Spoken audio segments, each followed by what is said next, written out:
بسم اللہ الرحمن الرحیم۔ السلام علیکم دوستوں، اپنی نیکسٹ ویڈیو کے ساتھ آپ کو ویلکم کرتا ہوں اپنے اس چینل میں۔ امید ہے آپ سب خیریت سے ہوں گے۔ چلتے ہیں آج کی اہم نیوز کی جانب۔ سب سے پہلے بات کریں گے اسپین اور یورپ کی تازہ ترین صورتحال پہ۔ ویکسین پاسپورٹ جو کہ کافی اس کا چرچا سنا جا رہا ہے، اس پہ بات کریں گے۔ برطانیہ کی نئی ریڈ لسٹ، نئے کون سے ممالک داخل کیے گئے ہیں، اس کے ساتھ ساتھ برطانیہ نے نئی گرین لسٹ بھی جاری کی ہے، اس میں کون کون سے ممالک شامل ہیں اس پہ بات کریں گے۔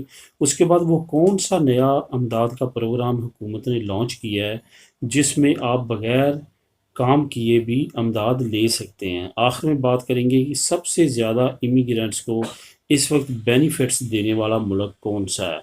تو سب سے پہلے بات کرتے ہیں اسپین اور یورپ کی تازہ ترین صورتحال پہ۔ اسپین اور یورپ میں حالات بتدریج جو ہیں وہ بہتر ہو رہے ہیں۔ ابھی بھی اٹلی جو ہے یورپ میں سب سے زیادہ افیکٹڈ ملک ہے۔ پچھلے 24 گھنٹوں کے دوران تقریباً 11,000 نئے مریض جو ہیں وہ اٹلی میں نوٹ کیے گئے ہیں، اور 249 لوگ جو ہیں وہ ان کی ڈیتھ ہوئی ہے کرونا کی وجہ سے۔ آنے والے وقت میں امید یہی ظاہر کی جا رہی ہے کہ اٹلی میں حالات بہتر ہوتے جائیں گے، کیونکہ ان کے جو وزیر صحت ہیں انہوں نے کہا ہے کہ وہ اگست تک 80% لوگوں کو ویکسین لازمی طور پہ لگا دیں گے۔ اس وقت جو 50 سال سے کم عمر کے لوگوں کی ویکسین شروع ہو چکی ہے، تو اس سے یہ ثابت ہوتا ہے کہ آنے والے وقت میں اگر اٹلی بھی اپنی کرونا کو کنٹرول کر لیتا ہے تو پورے یورپ میں سب سے کم ریشو ہو جائے گی کرونا کی۔ جہاں تک اسپین کا تعلق ہے، اسپین نے بھی کافی ریلیکسیشن دے دی ہے اور ریسٹورنٹس بارز اوپن ہونا شروع ہو چکی ہیں۔ باقی معمولاتی زندگی بھی بہتر ہو رہی ہے۔ جہاں تک بے روزگاری کا تعلق ہے، وہ بھی لاکھوں کی تعداد میں لوگ دوبارہ کام پہ جانا شروع ہو چکے ہیں، جو کہ دن بدن تعداد بڑھتی جا رہی ہے۔ یہی وجہ ہے کہ حکومت نے ابھی فی الحال ستمبر تک ایرے ایکسٹینڈ کی ہے، لیکن آگے چل کے سارے معاملات کو دیکھتے ہوئے میکسیمم اس سال کے آخر تک جو ہے ایرے ایکسٹینڈ کی جائے گی۔ جہاں تک آپ کو ویکسین پاسپورٹ کا بتاتا چلوں، ویکسین پاسپورٹ تقریباً یورپ کے تمام ممالک جو ہے وہ جاری کرنے جا رہے ہیں۔ ویکسین پاسپورٹ ایسا پاسپورٹ ہوگا جو کہ ایک سرٹیفکیٹ کی شکل کا ہوگا۔ یہ ان کو دیا جائے گا جنہوں نے ویکسین لگوائی ہوگی۔ یہ نہ صرف یورپ کے لوگوں کے لیے بلکہ یورپ سے باہر بھی یورپین ایتھورائزڈ ویکسین جنہوں نے بھی لگوائی ہوگی ان کے پاس یہ گرین پاسپورٹ ہوگا، اور وہ آزادانہ طور پہ یورپ میں انٹر ہو سکیں گے، یہاں پہ رہ سکیں گے اور واپس جا سکیں گے۔ ادروائز ان پہ بندی جو ممالک پہ ابھی تک لگی ہے وہ اسی طرح جاری رہے گی۔ جہاں تک آپ کو بتاتا چلوں، ہماری کنٹریز سینٹرل ایشیا، وہاں ابھی بھی کرونا کے کافی زیادہ مریض ہیں، اور پچھلے 48 گھنٹوں کے دوران انڈیا کی طرف سے ایک ورلڈ ریکارڈ کیا گیا کہ 4,14,000 نئے مریض جو ہے افیکٹڈ مریض وہ سامنے آئے ہیں کرونا کے۔ ساتھ ساتھ نیپال کی بھی کنڈیشن جو ہے دن بدن بڑھتی جا رہی ہے، مزید خراب ہوتی جا رہی ہے۔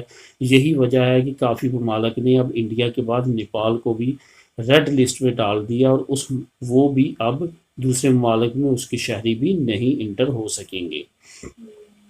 اب بات کرتے ہیں برطانیہ کی ریڈ لسٹ کی، جو کہ مزید لمبی کر دی گئی ہے۔ اصل میں برطانیہ نے جب ریڈ لسٹ لانچ کی تو چند ممالک اس وجہ سے اس میں انٹر کیے گئے، خاص طور پہ میں بات کروں گا یہاں پہ قطر کی اور یو اے ای دبئی کی، کیونکہ بہت ساری دنیا کی جو فلائٹس ہیں وہ ان ایئرپورٹس پہ انٹر لنک ہوتی ہیں۔ یہی وجہ تھی کہ برطانیہ نے ان ممالک کو ریڈ لسٹ میں ڈالا کہ یہاں سے بھی جو آئے گا وہ ریڈ لسٹ سمجھا جائے گا، وہ 10 دن کے لیے ہوٹل میں اس کو ٹھہرایا جائے گا۔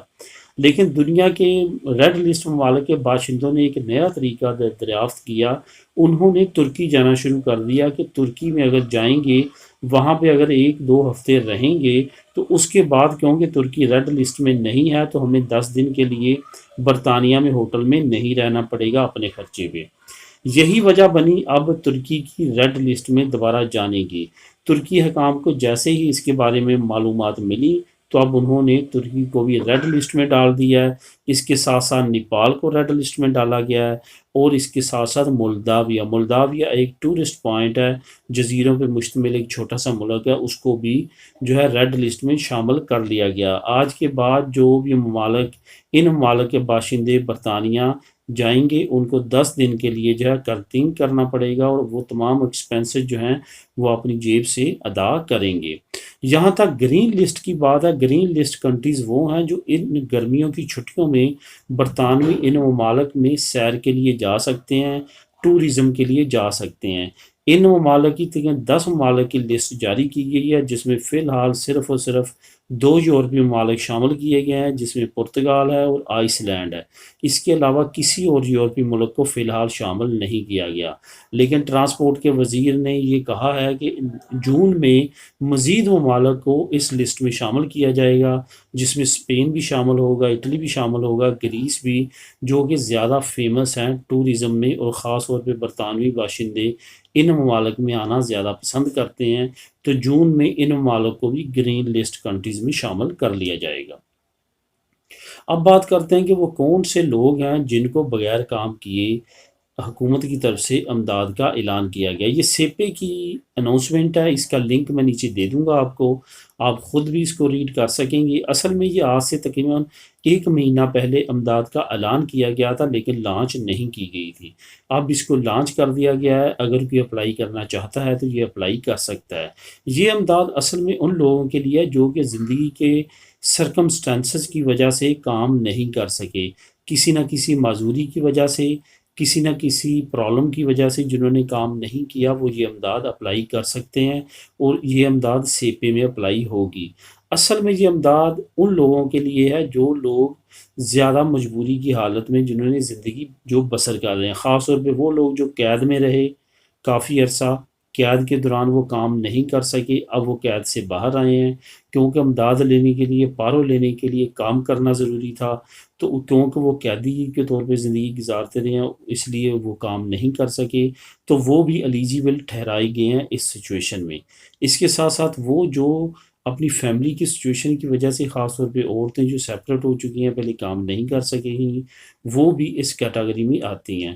اور وہ لوگ جنہوں نے EU کارڈ پہ دوسرے ممالک میں کام کیا، وہاں پہ کچھ عرصہ کیا، یا کسی اور کنٹری میں جا کے اب نیشنلٹی پہ کام کیا ہے، اب وہ واپس آ چکے ہیں اسپین میں، کیونکہ وہ یہاں پہ کام نہیں کر سکے، اس وجہ سے ان کی اسپین کے اندر نہ پارو بنی نہ امداد بنی، وہ بھی ایلیجیبل ہے اس امداد کو اپلائی کرنے کے لیے۔ تو جو لوگ اس کیٹاگری میں آتے ہیں وہ یہ امداد اپلائی کر سکتے ہیں۔ آپ نے سیتا نکالنا ہے سیپے کا، اور وہاں پہ جا کے آپ اپلائی کر کے یہ امداد لینی شروع کر سکتے ہیں، یہ شروع ہو چکی ہے۔ اب بات کرتے ہیں آخر میں اس ایک اہم ملک کی، جو کہ کافی لوگوں کی طرف سے کومنٹس وغیرہ آتے ہیں، خاص طور پہ اسائلم سیکرز کی طرف سے، جو نئے اسائلم سیکر آتے ہیں، کہ وہ کون سا ملک ہے جو کہ سب سے زیادہ بینیفٹ دیتا ہے اسائلم سیکرز کو، امیگرینٹس کو۔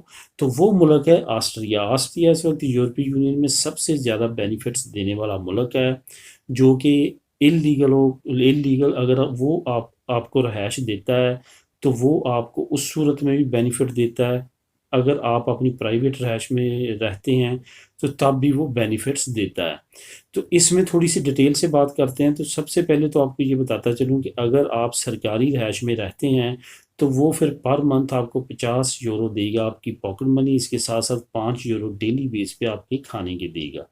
اگر آپ کو سرکاری رہائش مل جاتی ہے اور آپ فیملی کے ساتھ ہیں تو پھر 210 یورو آپ کے کھانے کے ملیں گے، فی بچے آپ کو ہر مہینے جو ہے وہ 100 یورو ملے گا، پاکٹ منی جو ہے وہ آپ کو 5 یورو ملتی رہے گی۔ اس کے ساتھ ساتھ اگر آپ اکیلے ہیں تو پھر 120 یورو آپ کو رینٹ کے ملیں گے، اور کھانے کے آپ کو جو 5 یورو پاکٹ منی ہے وہ ملتی رہے گی۔ اس کے ساتھ ساتھ سالانہ آپ کو بھی امداد ملے گی، جس میں آپ کے نئے کپڑے خریدنے ہیں، آپ کے اسکول کے بچوں کے لیے اسکول کی فیسز وغیرہ، جو ان کی کتابیں، یونیفارم، یہ تمام چیزیں بھی وہ پرووائڈ کرتے ہیں۔ اس کے ساتھ ساتھ جو ٹرانسپورٹ کے کارڈز ہیں وہ بھی پرووائڈ کرتے ہیں۔ یہاں پہ ایک بات آپ کو بتاتا چلوں، جو کہ ایک نیگیٹو پوائنٹ آسٹریا کا، وہ یہ ہے کہ یہ اسائلم سیکرز کو کام کی اجازت اس وقت تک نہیں دیتا جب تک آپ کا کیس جو ہے وہ اپروو نہیں ہو جاتا۔ یہ ایک کافی نیگیٹو پوائنٹ سمجھا جاتا ہے آسٹریا کا، کیونکہ اگر وہاں پہ آپ کو کام کی اجازت پہلے دے دی جاتی ہے تو پھر اتنی زیادہ بینیفٹس